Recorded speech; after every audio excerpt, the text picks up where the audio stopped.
Im Jahr 2007 erschien das Puzzlespiel Portal als Dreingabe in der Orange Box. Eine Spielekompilation von den Valve-Spielen Half-Life 2 mitsamt all seinen Erweiterungsepisoden und dem Multiplayer-Shooter Team Fortress 2. Aber während Puzzlespiele für gewöhnlich mit ganz nett abgetan werden und anschließend in der Versenkung wieder verschwinden, hat es dieses Spiel, welches aus dem Nichts kam, geschafft, der eigentliche Star der Orange Box zu werden und hat 2011 sogar mit Portal 2 einen Nachfolger bekommen.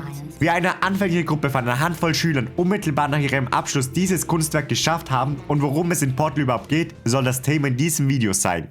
Aber für all dies müssen wir uns erst einmal damit befassen, wie Valve auf das Team aufmerksam wurde. Und dies geschah im Jahr 2005 am Karrieretag des DigiPen Institute of Technology, welches Spieleentwickler ausbildet. An diesem Tag lädt die Schule verschiedene Spielefirmen ein, damit die Schüler ihre Abschlussarbeiten Profis vorstellen können. Jemand, der unter diesen Profis im besagten Jahr war der Entwickler Robin Walker von Valve. Als er sich so die einzelnen Vorstellungen angeschaut hat, fiel ihm die Arbeit dieser 7 Schüler ins Auge, welche sein Spiel mit dem Titel Nabacular Drop gemacht hatten. Ihre anfängliche Aufgabenstellung war es, ein Spiel mit Physikelementen von Grund auf zu programmieren, welches eine 3D-Umgebung haben soll. Ansonsten hatten sie freie Hand. Mit diesen Rahmenbedingungen haben sie zu Beginn der Arbeit gedacht, Kacke! Wir brauchen ein originelles, witziges und cooles Portfolienwerk, welches uns bei der Bewerbung hilft, damit wir nicht verhungern. Das Problem? Keine Ressourcen, keine Kohle, wenig Erfahrung, keine Zeit, die Noten sollen ja auch nicht leiden und die Abschlussarbeit muss auch in 8 Monaten fertig sein. Was man aber hatte, war Freiheit zu erschaffen, was man wollte und ein Bewusstsein, was es für Spiele gab. Gaming ist ja omnipräsent, speziell wenn man jung ist und man weiß daher, was vorhanden ist. Oder besser gesagt, was der Markt nicht anbietet. Ein Spiel, vielleicht in dem man beliebig Portale an Wänden und Decken setzen kann, die einen von einem Ort an einen anderen teleportieren. Ja, das könnte funktionieren. Aber mit diesen Portalen könnte man auch schwere Objekte bewegen. Wir schauen, was hinter einer Ecke sich verbirgt. Für die Story? Wer braucht schon Story? Prinzessin flieht aus einem Verlies, in das sie von einem Dämonen eingesperrt wurde. Genügt. Weil sie nicht springen kann, nennen wir sie einfach Nonis. Und wenn wir schon dabei sind, machen wir den Dungeon lebendig und nennen ihn Wally. Selbst der Spielername Nabacular Drop wurde einfach deshalb gewählt, weil ihr Spiel das einzige Suchergebnis sein wird, wenn man es in Google eingibt. So stand sie also da. Die Schüler auf der einen Seite und Valve-Entwickler auf der anderen, welche aber so von dem Spiel begeistert waren, dass wir die Gruppe einlud, im Valve-Hauptquartier ihr Spiel noch einmal vorzustellen.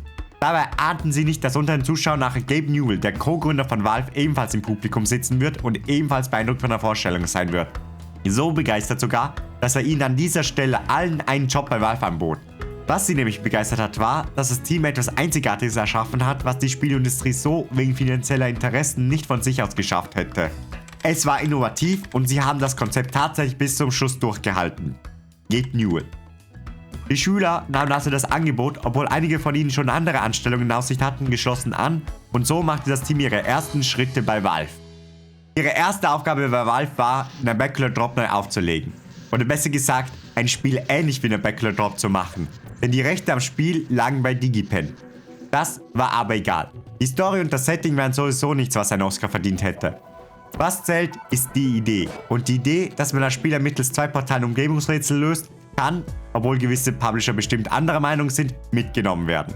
Nun bei Valve wurde das Team aber anders als man vielleicht erwartet, nicht vergrößert. Man hat zwar an das Potenzial der Gruppe geglaubt, aber man war sich nicht sicher, ob das Potenzial in einem kommerziell erfolgreichen Spiel münden wird. Zumal Half-Life 2 ein garantierter Erfolg ist und man sich mitten in der Entwicklung der einzelnen Erweiterungsepisoden befand. Aber sie hatten mit der firmeneigenen Source Engine und den dazugehörenden Assets, Tools und Beispielcode eine Basis, mit der das Team einfach starten konnte. Durch ihre geringe Teamgröße mussten sie doch mit ihren Ressourcen weiterhin haushalten, weshalb sie lange Zeit keine Assets für eine komplett eigene Welt erschaffen konnten und sich deshalb entschlossen, viele Dinge aus Half-Life 2 zu übernehmen, wodurch Portal offiziell ein Teil des Half-Life-Universums wurde.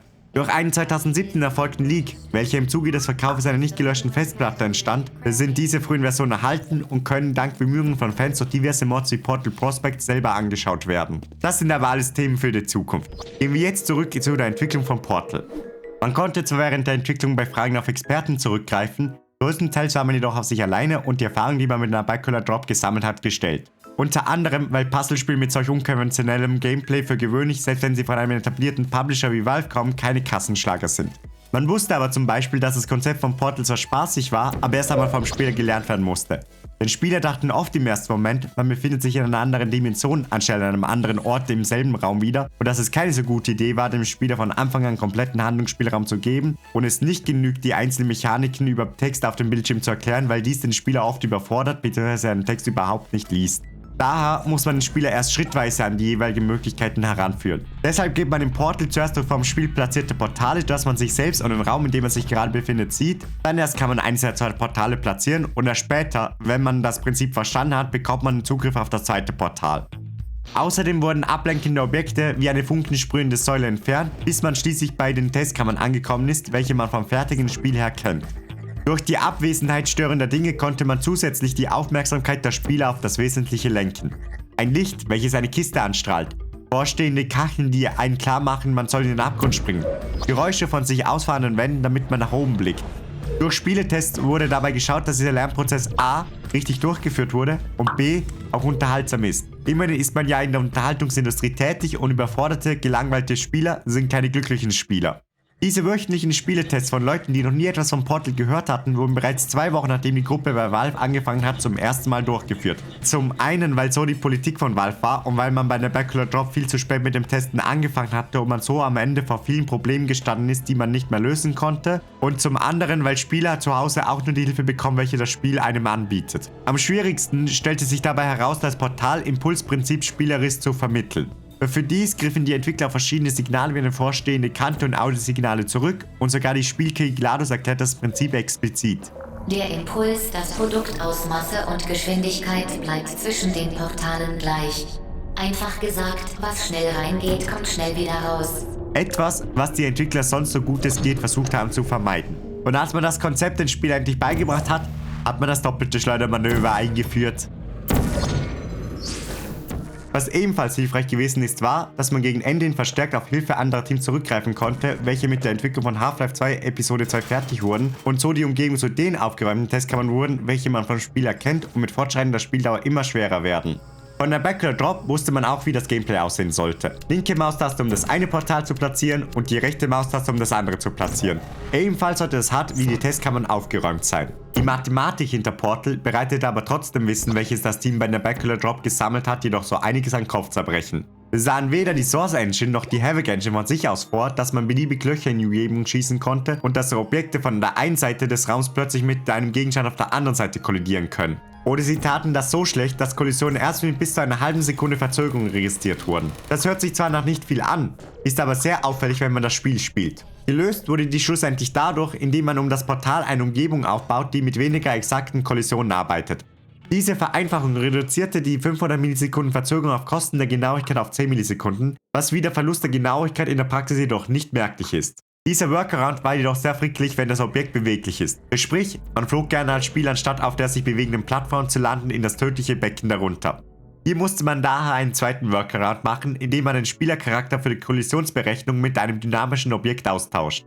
Auf der anderen Seite des Portals wird dieses dynamische Objekt anschließend geklont und für die Berechnung, ob man denn einen Boden unter den Füßen hatte, herangezogen. Damit man durch das Portal auch was sieht, ist etwas Trickserei nötig gewesen. Vereinfacht gesagt wird geschaut, in welchem Winkel der Spieler auf das Portal schaut.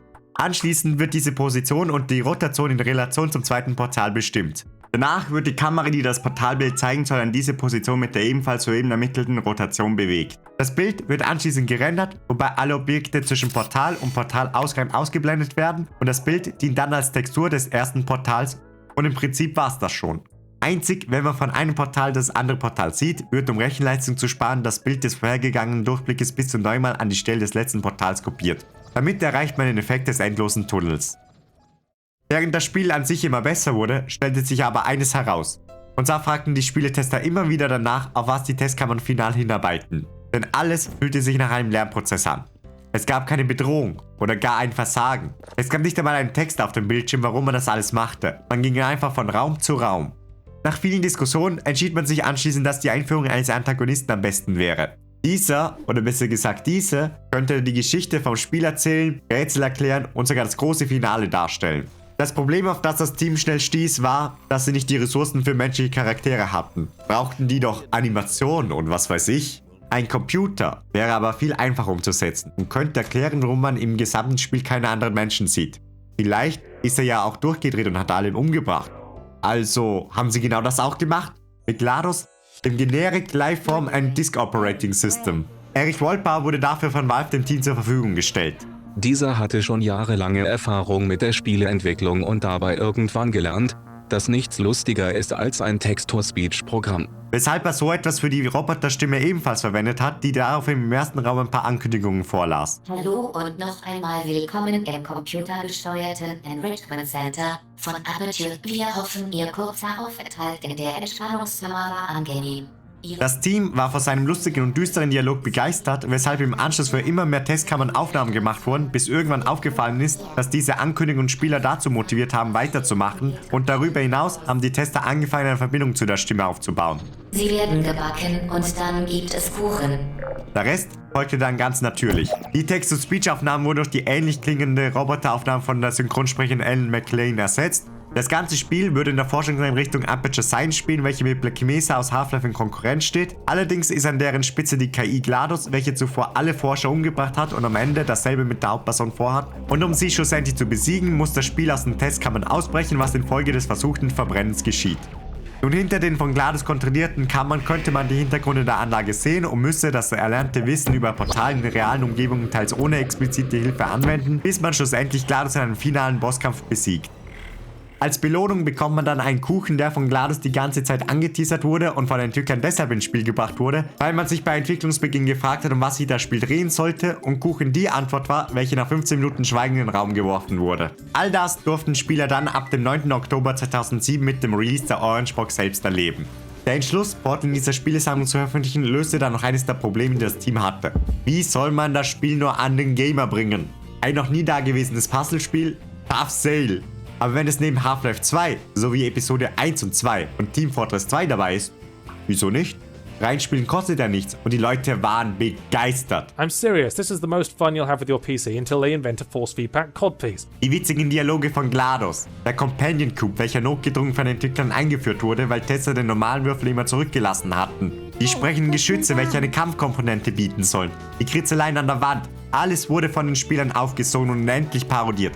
So oft sogar, dass Sätze wie "The Cake is allein den Leuten aus Norden" raushingen, und spätestens, wenn GLaDOS, nachdem man sie besiegt hat und man selber auf dem Parkplatz vor der Anlage liegt und das Lied Still Alive, welches ihr jetzt gerade hört, gespielt wird, wusste man, dass das junge Team in nur knapp 2 Jahren ein Spiel erschaffen hat, welches etwas ganz Besonderes ist. Meine Landratten.